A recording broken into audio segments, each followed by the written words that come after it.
할렐루야. 우리 옆에 계신 분들께 인사 나누겠습니다. 당신을 보니 이름 하시면 이름도 불러주시고요. 하나님을 보는 것 같습니다. 이렇게 인상 쓰시면서 하나님을 보는 것 같습니다 하시면 진짜 하나님을 보시는 것 같지요? 우리 하나님을 사모하며 예배 자리에 오신 모든 성도님들을 환영하고 축복합니다. 제가 수요 강단에 서면 했던 말들이 있죠. 이 인사하고요. 혹시 기억하고 계시나요? 1월 달에 2024년 1월 계획한 일 주님 안에서 열심히 하시길 바랍니다 하고 부탁했습니다. 그렇죠? 기억나시죠? 네. 2월 달에 이제 계획한 일 못했더라도 포기하지 마시고 우리에겐 뭐가 있다고요? 설이 있습니다 해서 다시 시작하기를 부탁드렸습니다. 그렇죠? 네, 가물가물 하셔도 괜찮습니다. 초기 로마 달력에는 1년의 시작이 3월부터 시작되었습니다. 무슨 소린가 하면요, 1월과 2월이 없었고요, 3월 마취부터 시작됐습니다. 그러니까 10달밖에 없었어요, 초기 로마 달력에는요. 그런데 1월과 2월이 뒤늦게 들어왔습니다. 그러니까 초기 로마 달력에 의하면 새해의 첫 달은 몇 월입니까? 3월이죠. 지금 몇 월이죠?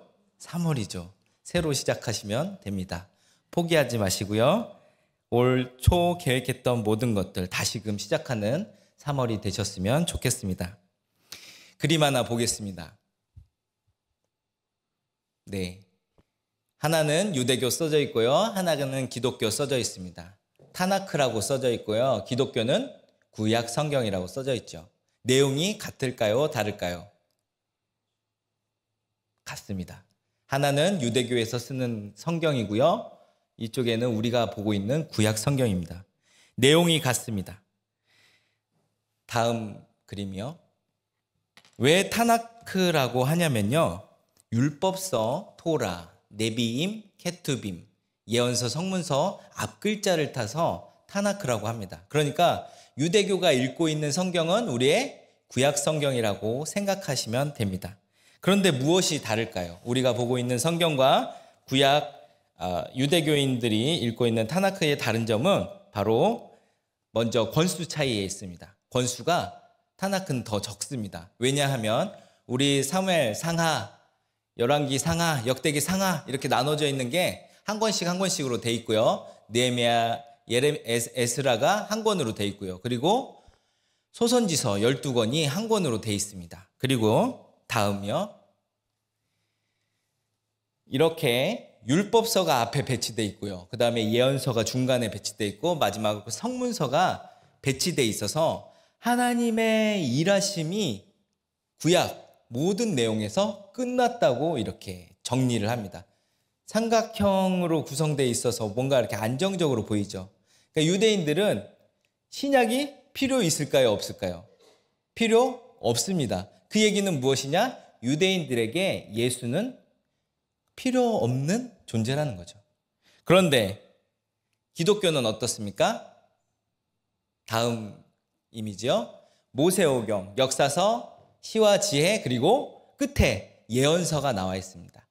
예언서의 내용들이 여러 가지를 얘기하고 있지만 예언서의 끝은 무엇입니까? 아직 인간의 역사 안에서 하나님의 성취가 이루어지지 않았다, 불완전하다라는 것을 보여주고 있습니다. 그래서 우리가 말라기서를 읽고 한 장을 이렇게 넘기면요, 우리 성경책 한번 말라기서를 읽고 이렇게 넘기시면요, 비싼 성경책들은 그 사이에 중간기가 어쩌고저쩌고, 페르시아가 어쩌고저쩌고, 로마가 어쩌고저쩌고 이렇게 설명이 많아요. 그런데 우리 이제 같이 보는 비치용 같은 경우에는 한 장을 넘기면 마태복음이 짜잔 하고 등장합니다. 마태복음 1장 1절이 등장하죠. 함께 읽겠습니다. 아브라함과 다윗의 자손 예수 그리스도의 계보라. 아멘. 핵심은 무엇입니까? 믿음과 왕의 계보를 잇는 분이 예수라는 분인데 그 예수는 그리스도라는 것입니다.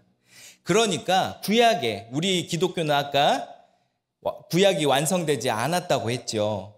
그래서 예수가 우리에게 필요한 것입니다. 그래서 예수는 우리의 왕이라고 고백하고 구약과 신약이 합쳐져야 완성되었다고 고백하는 게 우리 기독교입니다.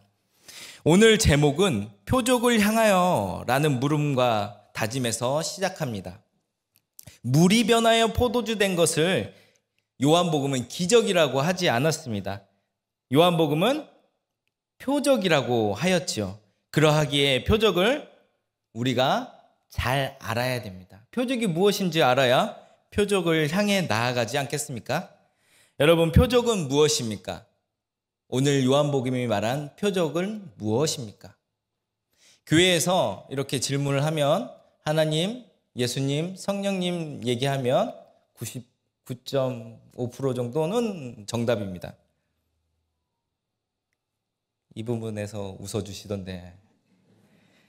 요즘은 우리가 교육부서도 열심을 다하고 교재가 잘 만들어져서 선생님들이 아이들하고 만날 때 한 주에 똑같은 본문으로 똑같이 교육합니다.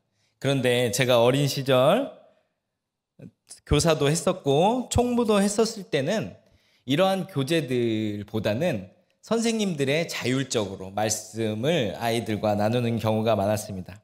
그래서 교회에서 선생님들이 그 주에 할 일이 너무 많았으면 준비가 좀 안 되신 선생님들은 꼭 이 본문을 아이들과 많이 나누었습니다. 그래서 아이들과 말씀을 나누고 이런 노래를 불렀죠. 아까 우리 찬양단이 불렀는데요. 예수님이 말씀하시니 물이 변하여 포도주 됐네.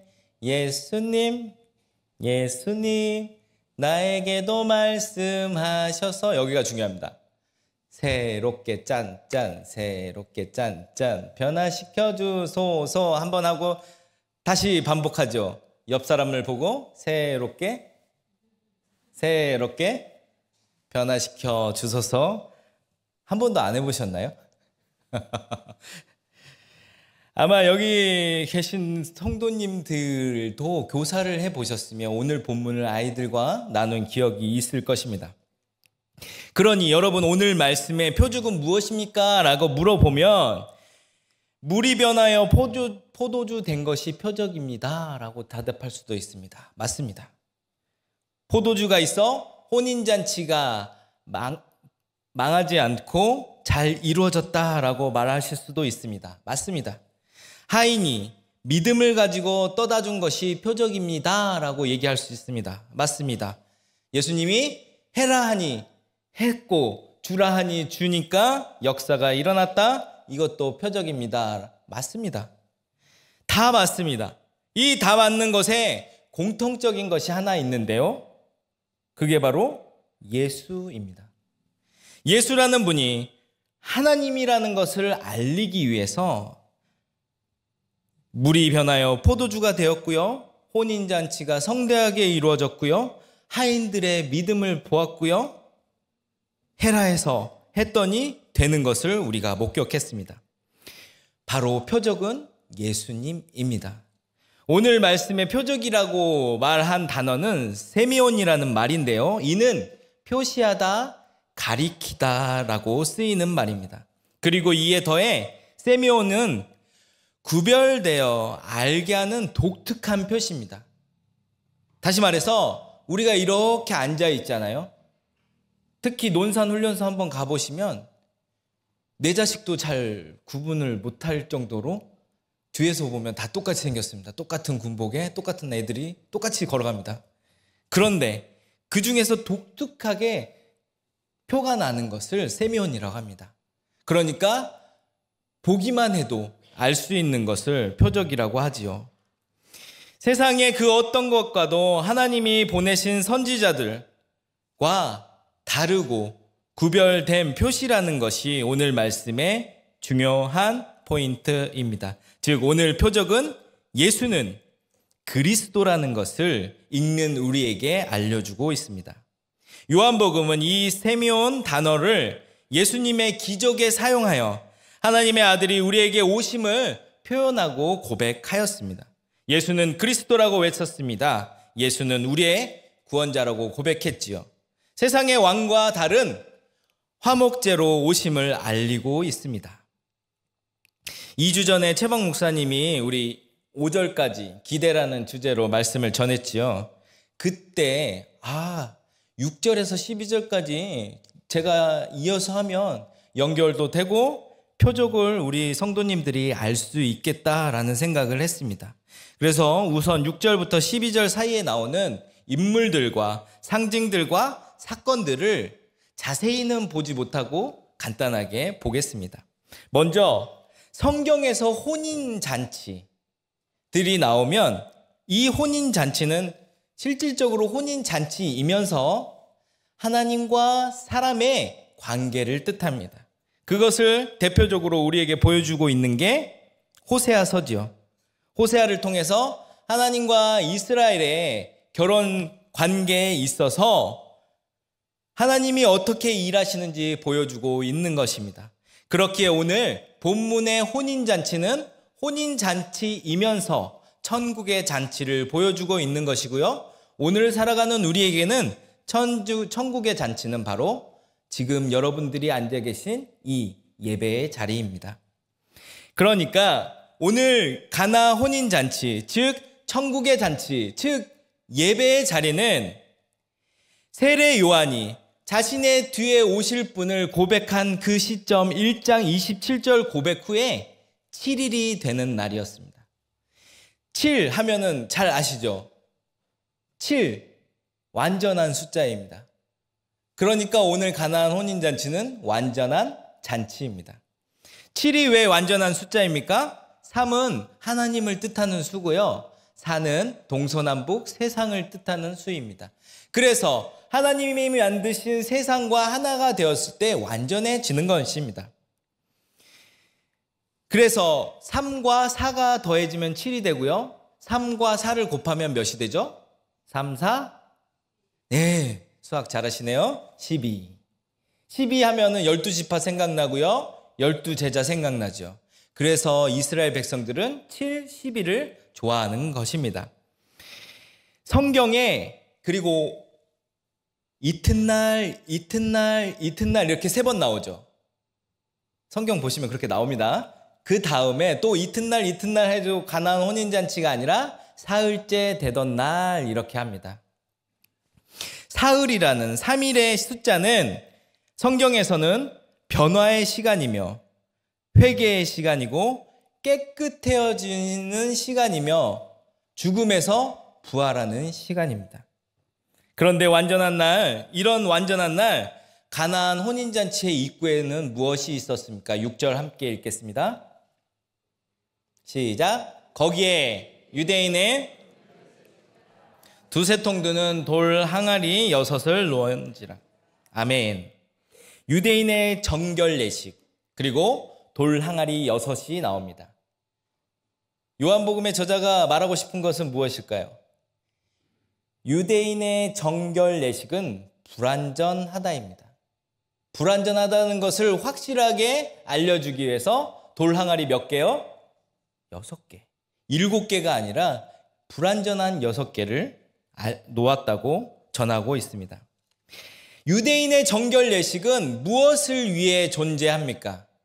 사람을 위해 존재했습니다. 모세의 율법으로 통해서 사람들을 하나님이 사랑하고 보호하시기에 그 전통으로 정결 예식이 만들어졌습니다. 그런데 우리 권사님들, 손주들이 밖에 나가서 우리 아이들이 밖에 나가서 들어오면 우리 어머니들 뭐라고 하시나요? 손 씻어야지. 왜 손 씻나요? 건강을 위해서. 그렇죠. 그 시커먼 손으로 나를 만질까 봐가 아니라 아이의 건강을 위해서 손 씻으라 합니다. 그런데 아이가 손 씻지 않았다고 그 손가락을 해버릴 수 있나요? 너무 잔인해서 제가 말을 못하겠습니다. 해버릴 수 있나요? 못합니다. 그런데 유대인의 정결 예식은 이제 율법이 사람을 위해 존재하는 것이 아니라 사람 위에 존재하기 때문에 손 씻지 않았다고? 이런 경우까지 벌어진다는 거죠. 이것이 바로 불완전함이라고 오늘 요한은 6절을 통해서 우리에게 알려주고 있습니다. 우리 7절, 8절을 읽겠습니다. 시작. 예수께서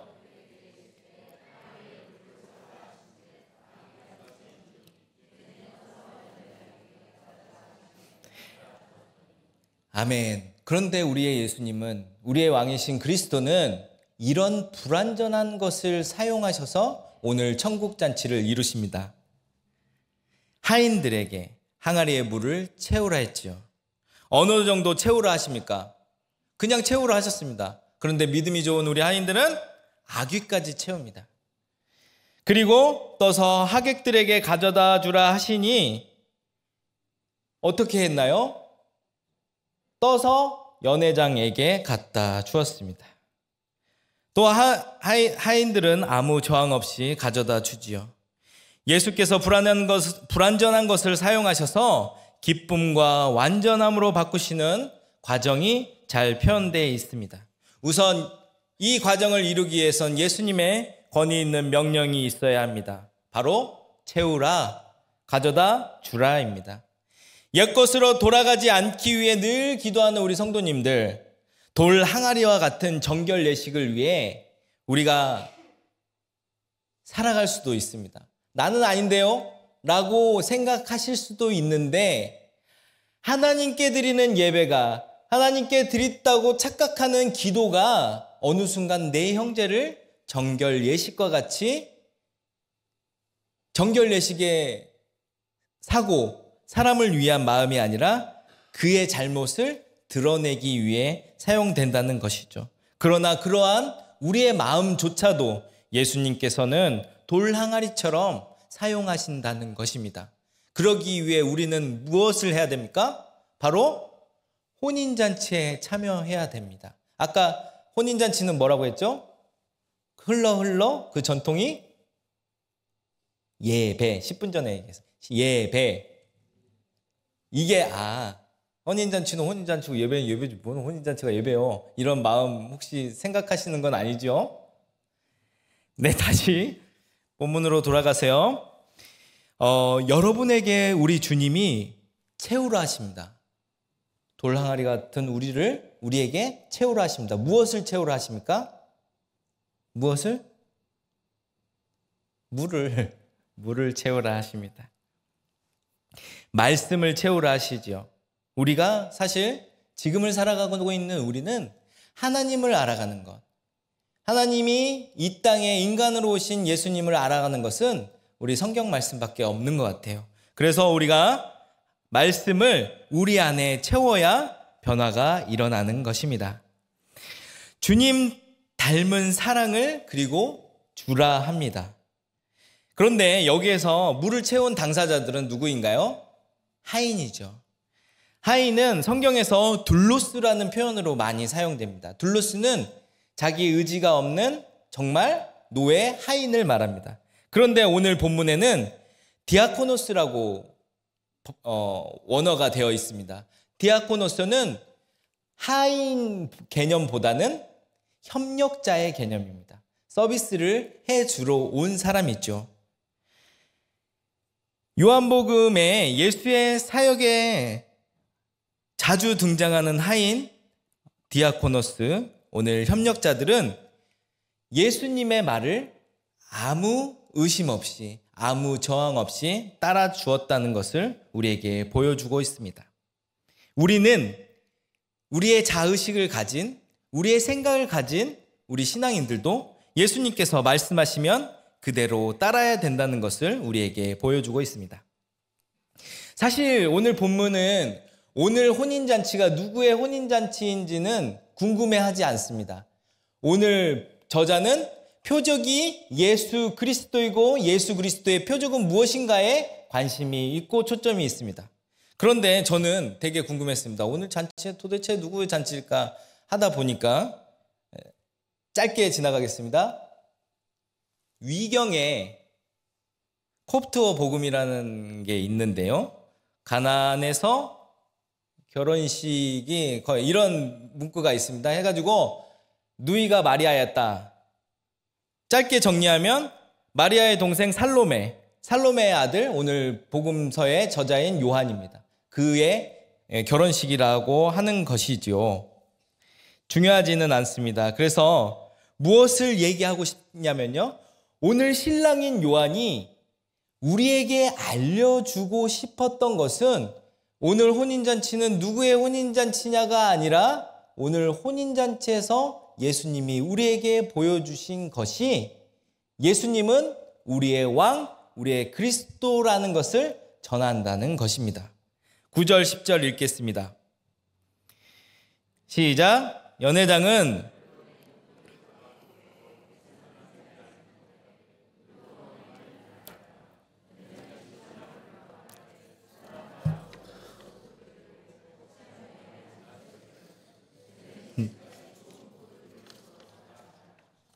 아멘.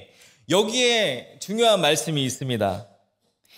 우리가 연회장 하면 연회장, 제가 헷갈렸던 게 그겁니다. 연회장 하면은 연회광장 하듯이 연회장도 연회장이죠. 그죠?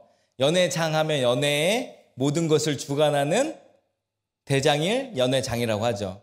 오늘 말씀의 연회장은 두 번째, 행사를 진행하는 총괄인입니다. 그런데 오늘 말씀을 잘 읽어보면 총괄인 같지 않죠. 왜냐하면 연회장이 우선 포도주가 떨어진지도 몰랐고요. 그리고 연회장이 좋은 포도주가 생겼으면 그 위치랑 그게 왜 우리에게 나한테까지 왔는지를 알아야 되는데 전혀 모릅니다. 그냥 하객의 어느 사람들처럼 오, 좋은 포도주가 지금 나왔네 라고 얘기하고 있는 것이죠. 왜 그렇습니까?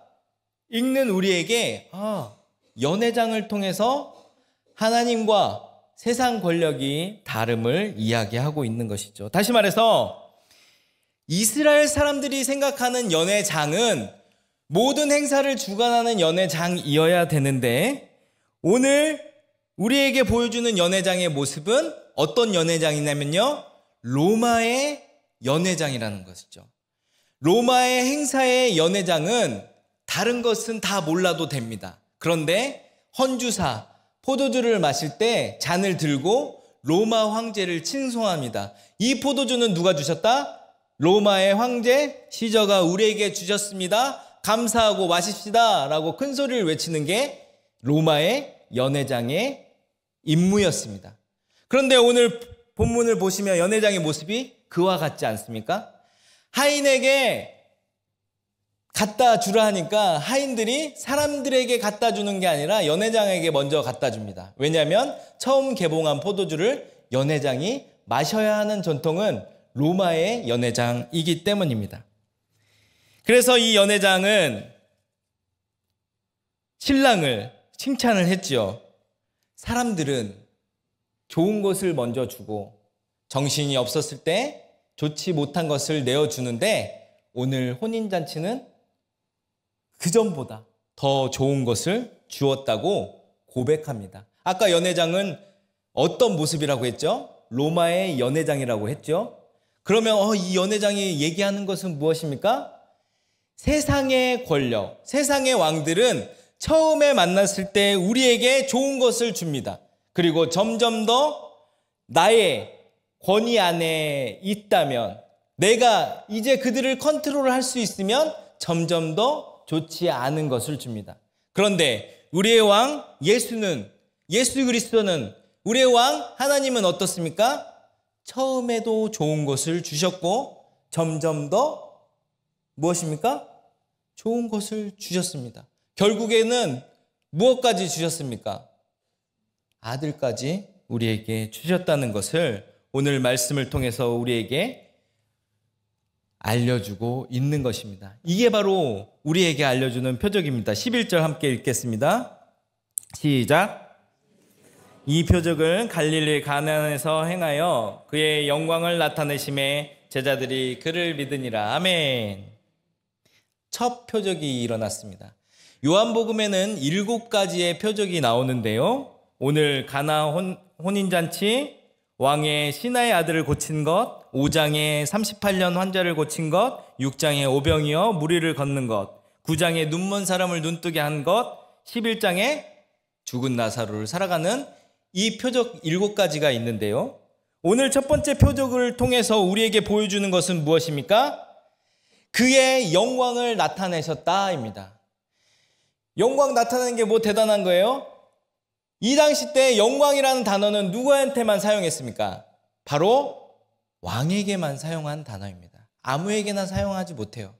당신에게 영광을 돌립니다. 왕에게 하는 표현입니다. 그렇기에 오늘 저자는 그의 영광을 나타내셨다. 예수께서 우리의 왕이시다. 우리의 구원자이시다는 것을 다시 한번 강조하고 있습니다. 그의 영광으로 얻어진 결과는 무엇입니까? 제자들이 그를 믿었다입니다. 아멘. 예수님의 영광이 오늘 이 자리에, 혼인잔치와 같은 이 예배의 자리에 그 영광을 우리가 보았다면 그 영광으로 인해서 나타난 결과는 무엇입니까? 우리에게 믿음이 생겼다입니다. 나 믿음 있는데요? 알지요? 믿음 플러스 믿음은 믿음이죠.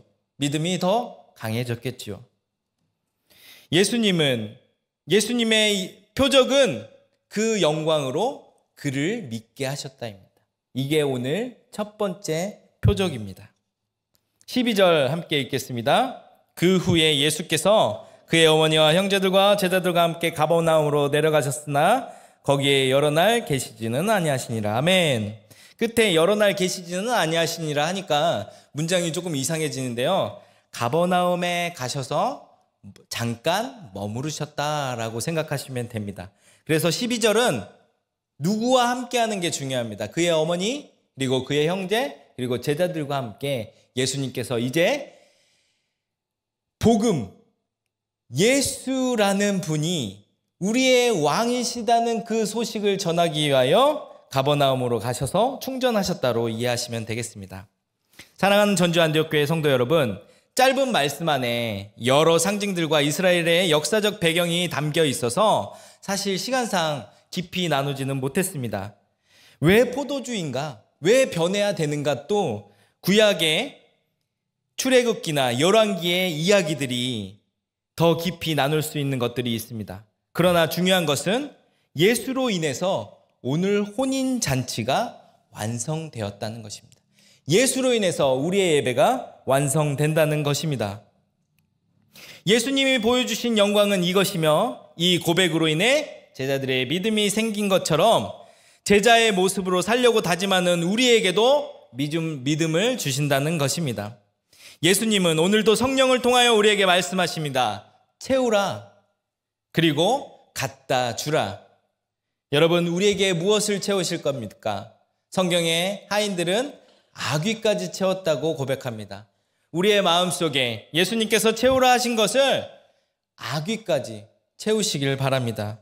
그러나 우리가 잊지 말아야 될 것은 하나님께서 주시는 은혜를 우리에게 채우되 소화시키지도 못할 만나처럼 모으다가 썩히는 우를 범하시지 마시기 바랍니다. 우리가 아귀까지 채운 만큼 우리가 해야 될 것은 퍼다 주어야 합니다. 사랑하는 가족, 구역 식구에게, 교구 식구에게, 교회에, 그리고 우리의 이웃에게 바닥까지 비워질 만큼 퍼다 주시는 은혜를 경험하는 우리 귀한 성도들 되시기를 간절히 축원합니다. 이 시간 우리 찬양 드리겠습니다. 믿음이 없이는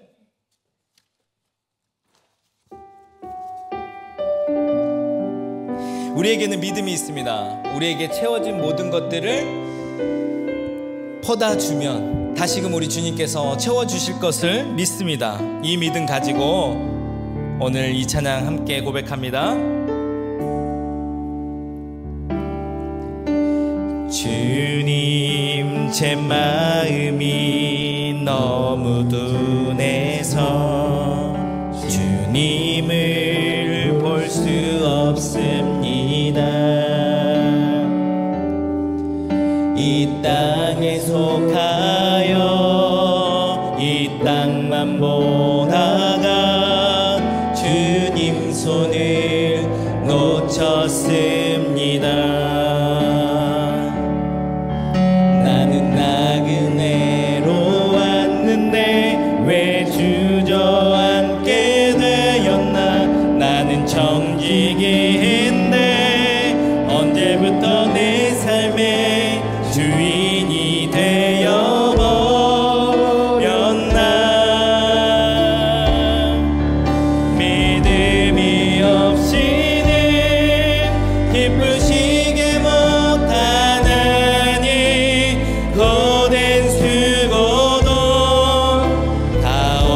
뿐이라 믿음이 없어서 무너진 삶의 모든 자리에 다시 주님을 기다립니다. 믿음이 없이는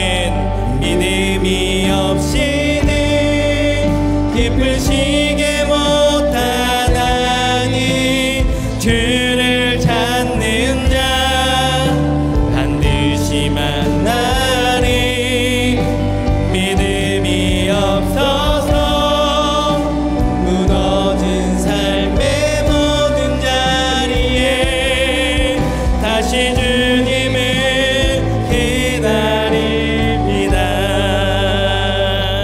이 시간 우리 함께 기도 나눌 것은 이 시간에도 우리에게 채우라 하시는, 그리고 가져다 주라 하시는 주님의 말씀 기억하며 하인과 같은 믿음을 가지고 우리의 삶에 주님을 우리의 왕으로 모시는, 왕으로 채우는, 주님의 영광으로 우리의 삶을 채우는 우리가 되게 하여 주시고, 그 모든 것들 우리 이웃들과 나누는 우리가 되게 해달라고 주님 부르며 기도드리겠습니다.